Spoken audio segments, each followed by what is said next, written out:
Hello everyone, so today we're doing another reaction video, so let's go. Is it just me, or is everyone turning vegan? From A-list celebs to all over my social media feed, vegans are everywhere. And young people like me are leading the way. Almost half of all vegans are aged between 15 and 34. But is it just a fad, or is this vegan boom here to stay? To find out, I'm going animal friendly for 2 weeks. Sacrificing my favourite things. Vegetarian grated cheese, woohoo! Oh no, I'm vegan and I. Dairy farmer Abby Reader has invited me to see where milk for my beloved cheese comes from. It's fine. She was just saying hello. So this is Susan. Hey Susan, look at Susan's fringe, boy. I know Sue's got an excellent fringe. Here comes 1950, so she doesn't have a name. Why? Oh, let me name this one then. Okay. Betty. Betty, okay. Can we name her Betty? Cool. 1950, you are now Betty. So, time to get Betty and the other ladies into the milking parlour. And they don't seem to mind. I can't believe they've actually just walked in here by themselves. They haven't been forced in here, they knew exactly where to go, and they're all just patiently waiting. They seem pretty chilled out to me. I usually start with the furthest one away from me, and I will put it onto the end of her teat. You happy to give that a go? So as long as you've done it right, you'll see milk coming down. So they obviously got a lot of milk inside them then. Yep. And dairy makes cheese. Certainly does. Because cows only produce milk after giving birth, to keep their milk flowing, they're artificially impregnated again and again. It can't be good for them though, you know, getting them pregnant all the time. You can't really force an animal to get pregnant if they're not ready for it. You can't force an animal to get pregnant. You can force any mammal to get pregnant regardless of whether they want to be or whether they feel ready for it. Imagine if we would use this logic in a human context. What would you think?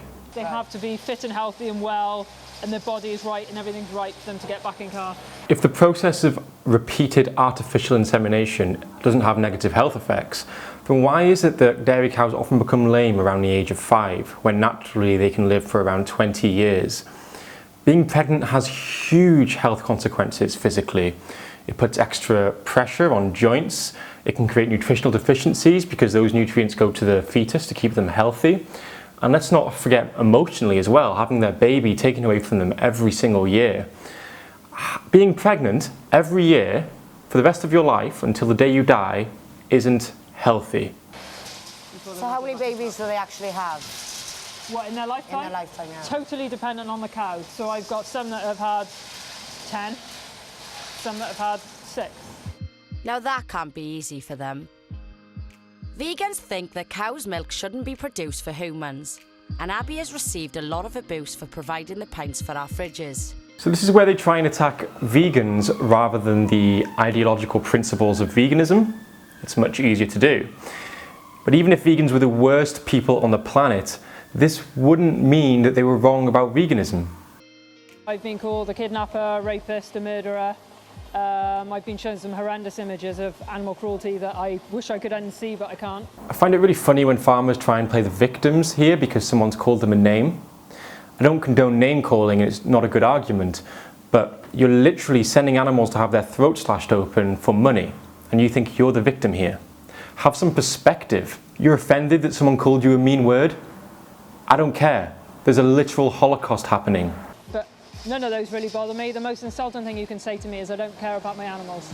If I told you I cared about my dog, but also sent them to the slaughterhouse so I could sell their legs, for example, to make money, what would you think? If you care about these cows, then how come you commit such abhorrent acts of cruelty on them? If you care about them, then how come every activity you engage in seems to be about making money? Abby isn't convinced that all vegans care about animal welfare. There's 2 types of vegans. There's normal people who just happen to choose to be vegan, and then there's this very small minority who are these activist extremists. There's nothing extreme about being an activist. Were the civil rights activists extremists when they did sit-ins at white-only bars? I mean, vegans are trying to educate people about what you are doing to these animals so that they can make an informed choice. And there's nothing extreme about trying to reduce unnecessary suffering and death. What you're doing is extreme, You're being extreme when you ignore the cries of the dairy cow because you've taken her baby away. You're being extreme when you send a cow to the slaughterhouse because you can't make her pregnant anymore. Don't you dare try and call vegans extreme when you are the one with blood on your hands. Why do some vegans take their beliefs to such extremes? There's been loads of stuff online, like this video of vegans storming into a steakhouse. Should we compare the extreme footage you have of vegans with the extreme footage I have of slaughterhouses and farms? Let's compare that noise that those vegans are making in the restaurant with the noise of screaming pigs in gas chambers, and let's see which is more extreme. They call it non-violent disruption. If I was sat in that restaurant, I'd be tamping. There's no excuse for animal abuse. But are all vegan protests so angry and so in your face? Model Kay Lavelle is so passionate about her veganism, she even went on national TV as a contestant on Big Brother to promote it. We're at a protest outside an abattoir as animals arrive for slaughter. Have a look. I don't want to look. Look at the eyes. That's like a broken skull. Local police keep things safe, managing the traffic and stopping the trucks, which gives the protesters a chance to connect with the pigs inside. Darling, darling, darling. This feels a bit full on. I've never done anything like this before. Please, we gotta touch it. Like, you gotta feel the energy. Darling, I feel so sad. Come on, darling. Everything is filmed and live streamed, but being here in person is really getting to me. Look at the eyes. Look at that. I know. I want to see them, I do. I know it sounds nasty, it makes me upset. I'm lost for words. But why do these protesters think it's so important to be here? This will be the last time or the only time that these pigs will ever feel a loving human connection. Yeah, of so course. they come here to sort of, pay their respects because once they're in, that's it. After each arrival, the protesters hold 2-minute silence for the animals. But not all vegan activists are this peaceful. What I don't get is how certain vegans push it onto people.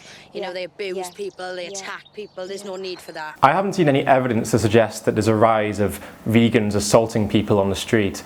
So if you're referring to people talking to you about veganism or trying to force you to go vegan through conversation, you are literally paying people to force knives into the throats of animals.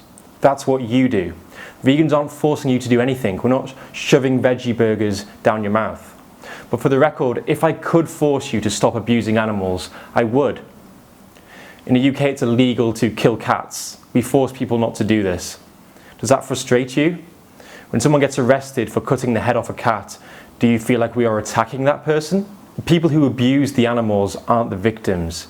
The ones hanging upside down, bleeding to death, they are the victims. And I think them type of people are ruining it. People are like that because they've connected so much to the animal and they've seen so much abuse that their pain and suffering is so horrendous that they're just like, they want to be like, ah.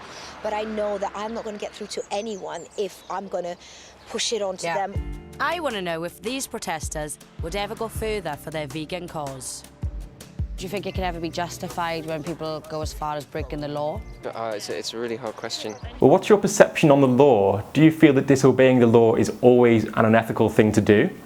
If so, was Rosa Parks being unethical when she refused to go to the back of the bus?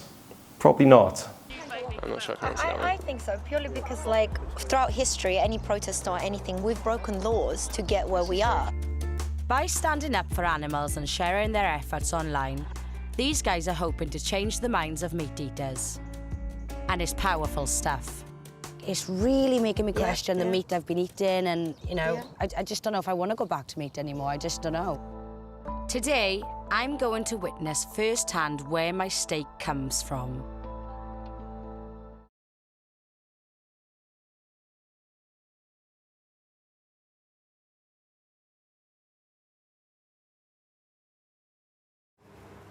I find this shocking, but this is just another day's work for Kelly, who is highly skilled at what she does.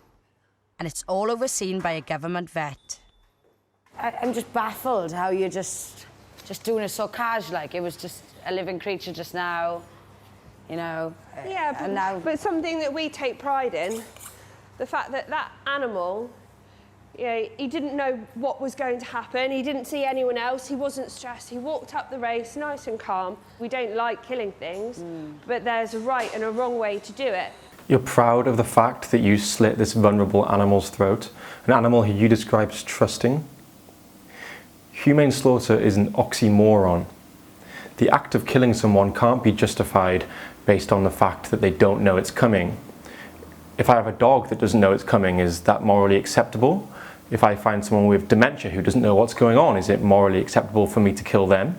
Once we establish that something is morally wrong, it doesn't matter how you do it, it's still going to be morally wrong. So for example, we know that rape is wrong, and therefore, regardless of how unaware my victim may be, it would still always be wrong for me to rape them. And so when it comes to killing animals, it's morally wrong, and therefore it doesn't matter if your knife is really sharp or if they've trusted you and walked to their death, it's still unethical. Seeing this process for myself, I'm really questioning my love of meat. we don't have to be doing this. We don't have to be. We don't but do then, it. But then if there wasn't the process of these animals being here for meat, they wouldn't be here. So you'd be driving along in the countryside and not seeing any livestock. The fact that you're breeding an animal into existence doesn't therefore give you the right to do whatever you want to them. If I told you that people were breeding dogs specifically for the purpose of dog fighting, would that make it morally acceptable? Can I start eating dogs if I breed them first? How about children? Can I bring children into the world and then exploit them? I mean, you wouldn't get to see them if I didn't bring them into the world, and therefore if I wasn't exploiting them, they wouldn't exist. Your position leads to absurdity.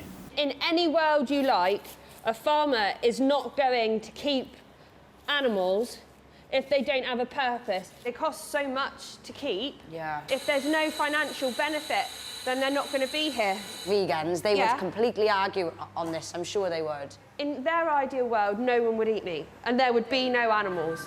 You do realise that animals did exist before we started stabbing them in slaughterhouses, right? And just to address the broader point she's making, the animal that she's just killed, the animal who's just had their throat slit in that slaughterhouse, it is of no consolation to him that we are breeding billions of his species into the world every year. It makes no difference to his individual suffering, it makes no difference to his death. It is absolutely irrelevant to the morality of exploiting that animal.